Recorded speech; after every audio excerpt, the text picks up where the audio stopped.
El rey Salomón, el hombre del que se dijo que no hubo otro tan sabio sobre la tierra, un rey al que Dios le regaló una mente brillante, una riqueza que parecía no tener fin y un poder que los demás gobernantes solo podían envidiar.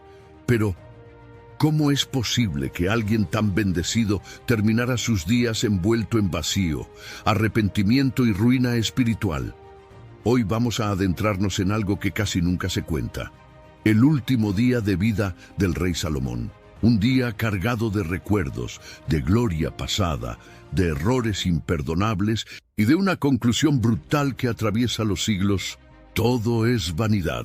Quédate hasta el final, porque lo que Salomón descubrió al final de su vida puede cambiar la manera en la que ves la tuya. ¿Alguna vez te has sentido atraído por el éxito, el dinero, el placer, el reconocimiento, y al mismo tiempo has sentido que algo dentro de ti sigue vacío? Salomón lo tuvo todo: sabiduría, fama, poder, lujo, amor, placer, y aún así terminó diciendo que todo eso era como correr tras el viento. En esta historia no solo vamos a hablar de un rey antiguo, vamos a hablar de ti, de mí, de cualquiera que lucha con el orgullo, la tentación y con ese deseo constante de llenar el corazón con cosas que no duran. Si este tema resuena contigo, te invito a darle me gusta a este video, suscribirte y activar la campana. Eso nos ayuda a seguir compartiendo historias bíblicas profundas que transforman vidas. Compártelo también con alguien que necesite una advertencia o una esperanza. Ahora sí, entremos al capítulo final de la vida del rey más sabio de Israel. Salomón no empezó mal. De hecho, empezó mejor que casi cualquiera. Era hijo del rey David y Betsabé, y fue elegido por Dios para subir al trono de Israel después del reinado de su padre. Desde joven, su vida estuvo marcada por algo que muchos anhelan pero pocos tienen: el favor directo de Dios. En una noche decisiva, en Gabaón, el Señor se le apareció en sueños y le dijo algo increíble: pide lo que quieras que yo te dé. Imagina por un momento que Dios te dice eso a ti. ¿Qué pedirías? Dinero, fama, salud, éxito, poder. Salomón, sin embargo, no pidió nada de eso. Reconociendo que el pueblo era grande y que la responsabilidad era enorme, pidió algo que definiría su historia: un corazón sabio y entendido para gobernar y discernir entre el bien y el mal. No pidió riquezas ni larga vida, pidió sabiduría para cumplir bien la voluntad de Dios. Dios se agradó tanto de esa petición que no solo le dio sabiduría como nadie antes ni después, sino que además añadió lo que Salomón no había pedido: honor, riquezas y la promesa de una larga vida, con una condición muy clara: que se mantuviera fiel a los mandamientos divinos. La sabiduría de Salomón no fue teórica, se vio en la práctica. Muy pronto tuvo una prueba que todos conocemos. Dos mujeres se acercaron al rey, ambas reclamando ser la madre de un mismo bebé. No había testigos, no había cámaras, no había pruebas humanas. Salomón hizo algo que nadie esperaba. Ordenó traer una espada y dijo que el niño se dividiera en dos y que cada mujer recibiera una mitad. Lo que parecía una crueldad era en realidad una estrategia. La verdadera madre preferiría perder legalmente a su hijo antes que verlo morir. Y así fue. El pueblo quedó impactado. No estaban viendo la astucia de un político, sino la sabiduría de Dios operando a través de su rey. Desde ese momento, su fama comenzó a cruzar fronteras. Con el tiempo, su nombre llegó hasta la reina de Sabá, una monarca poderosa y rica, acostumbrada a ver lo mejor de su época. Ella viajó una larga distancia solo para comprobar si lo que se decía de Salomón era cierto.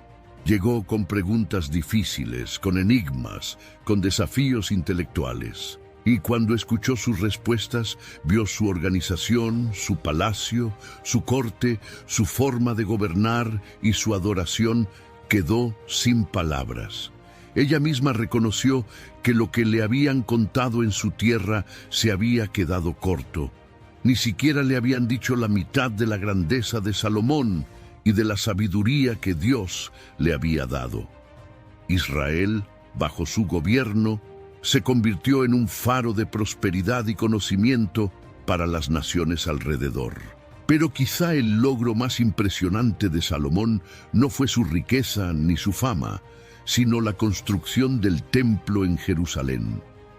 Su padre David había anhelado levantar una casa para Dios, pero fue Salomón quien recibió la misión de hacerlo. Durante 7 años se emplearon los mejores materiales: cedro del Líbano, oro, plata, bronce finamente trabajados. No era solo una obra arquitectónica, era una declaración espiritual. Dios habita en medio de su pueblo. El día de la dedicación del templo fue uno de los momentos más gloriosos de la historia de Israel. Salomón se presentó delante del pueblo y elevó una larga y profunda oración. Reconoció que ni los cielos de los cielos podían contener a Dios, y aún así pidió que el Señor escuchara las oraciones dirigidas hacia ese lugar.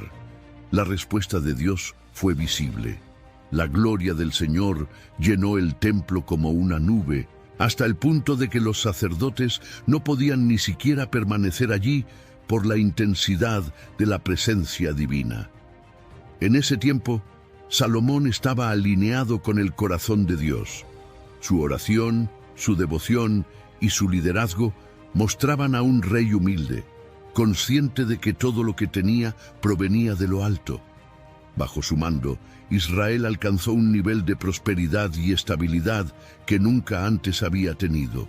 Las rutas comerciales, las alianzas y la sabiduría administrativa de Salomón hicieron que el reino se llenara de riqueza. Se dice que el oro llegaba en cantidad impresionante y que en sus días la plata prácticamente perdió valor de lo abundante que era. Todo parecía perfecto. Y aquí es donde la historia da un giro que nadie esperaría de un hombre tan sabio. La misma bendición que Dios le dio se convirtió en el terreno donde germinaría su caída. Con tanto poder, tanta riqueza y tanta influencia, Salomón comenzó a hacer lo que muchos reyes de su época hacían: sellar alianzas políticas a través de matrimonios. La Escritura nos dice que amó a muchas mujeres extranjeras: moabitas, amonitas, edomitas, sidonias, entre otras. No se trataba solo de amor romántico, eran alianzas con pueblos que adoraban otros dioses, pueblos que Dios había advertido claramente que no debían mezclarse con Israel porque les desviarían el corazón. Salomón no tuvo unas cuantas esposas, tuvo cientos de esposas y cientos de concubinas. Esto no solo era excesivo, era una desobediencia directa al mandato de Dios, que había dicho que el rey no debía multiplicar mujeres para que su corazón no se desviara. Y lo que Dios había advertido se cumplió palabra por palabra. Con el tiempo, esas mujeres extranjeras comenzaron a influir profundamente en la vida espiritual de Salomón. Cuando el rey ya era viejo, su corazón se inclinó tras otros dioses. La fidelidad que antes tenía hacia el Señor empezó a fracturarse. La caída de Salomón no fue solo interna, fue visible. Empezó a construir lugares altos, altares en colinas y zonas elevadas dedicados a dioses paganos. Levantó altares para Astarte, una diosa relacionada con la sensualidad y la fertilidad, para Quemos, dios de los moabitas, y para Moloc, el dios de los amonitas, cuyo culto incluía prácticas terribles como el sacrificio de niños. Aquí ya no hablamos de pequeñas concesiones o pecados privados. Se trataba de idolatría abierta en el mismo pueblo que Dios había rescatado y por mano del mismo rey al que Dios había bendecido de forma extraordinaria. Lo más trágico es que Salomón sabía lo que hacía, conocía la ley, sabía que Dios había mandado destruir los lugares altos de los pueblos paganos, no construir otros nuevos. el joven que una vez pidió sabiduría. Does it ever feel like you're a marketing professional just speaking into the void? But with LinkedIn ads, you can know you're reaching the right decision makers, a network of 130 million of them, in fact. You can even target buyers by job title, industry, company, seniority, skills, and did I say job title? See how you can avoid the void and reach the right buyers with LinkedIn ads. Spend $250 on your first campaign and get a free $250 credit for the next one. Get started at linkedin.com/campaign. Terms and conditions apply. Sabiduría para distinguir el bien del mal, ahora elegía conscientemente lo que estaba mal. La sabiduría que había recibido de Dios fue eclipsada por compromisos morales, por placeres, por presiones externas y por un corazón que se fue enfriando lentamente. Dios no se quedó en silencio. La Biblia dice que el Señor se le apareció a Salomón 2 veces. Primero, cuando le concedió sabiduría, y luego para reafirmar el pacto y advertirle que debía caminar fielmente. Dios le dejó muy claro: si tú y tus hijos se apartan y siguen otros dioses, Israel sufriría las consecuencias. Pero el corazón de Salomón se fue endureciendo. Continuó levantando altares, permitió y favoreció cultos ajenos, mezclando lo santo con lo profano. Finalmente, la paciencia de Dios llegó a su límite. La Biblia registra que Dios se enojó contra Salomón porque se había apartado del Señor y no había guardado lo que le fue mandado. Entonces vino el anuncio del juicio. Dios rompería el reino y lo entregaría a un siervo de Salomón. Por amor a David, no lo haría en los días de Salomón, sino en la generación siguiente sobre su hijo. El Reino Unido de Israel, que había alcanzado su máximo esplendor, estaba ya sentenciado a dividirse. Un profeta, Ahías, ilustró este juicio de una manera impactante. Tomó su manto nuevo, lo rasgó en 12 pedazos y le dijo a Jeroboam que tomara 10, porque Dios le entregaría 10 tribus. Lo que Dios había unido bajo David y Salomón ahora iba a ser desgarrado por la infidelidad del rey. Ahora imagina conmigo el último día del rey Salomón, un hombre mayor, cansado, sentado en uno de sus palacios, rodeado de lujo, pero cargando un peso que ninguna riqueza puede aliviar. A su alrededor todavía hay oro, tronos majestuosos, sirvientes, jardines, música. Pero dentro de él hay algo que esos tesoros no pueden comprar: paz. En sus últimos años, se cree que Salomón escribió el libro de Eclesiastés, una obra profundamente honesta y cruda. Allí no habla el joven rey exitoso, sino un hombre que mira hacia atrás y reconoce lo que desperdició. Vanidad de vanidades, todo es vanidad, dice al inicio. Palabras cortas pero llenas de dolor. Salomón mira sus palacios, sus viñedos, sus proyectos, sus banquetes, sus mujeres, sus riquezas, y se da cuenta de que dedicó demasiado de su vida a cosas que no podían llenar el corazón. En Eclesiastés describe cómo se negó a sí mismo ningún placer. Todo lo que sus ojos desearon, lo tomó.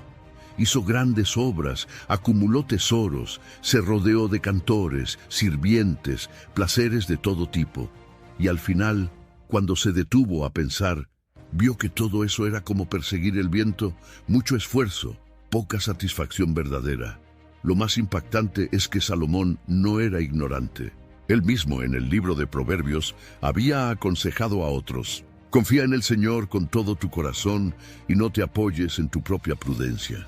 Había escrito sobre el peligro de la soberbia, sobre las trampas del pecado, sobre la importancia de la obediencia, pero en algún punto del camino dejó de aplicar a su vida lo que enseñaba.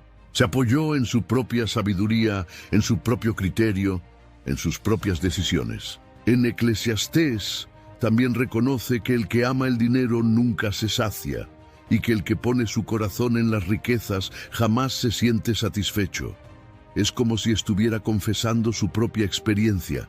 Tuvo más de lo que cualquier persona podría soñar, y aún así se sintió vacío.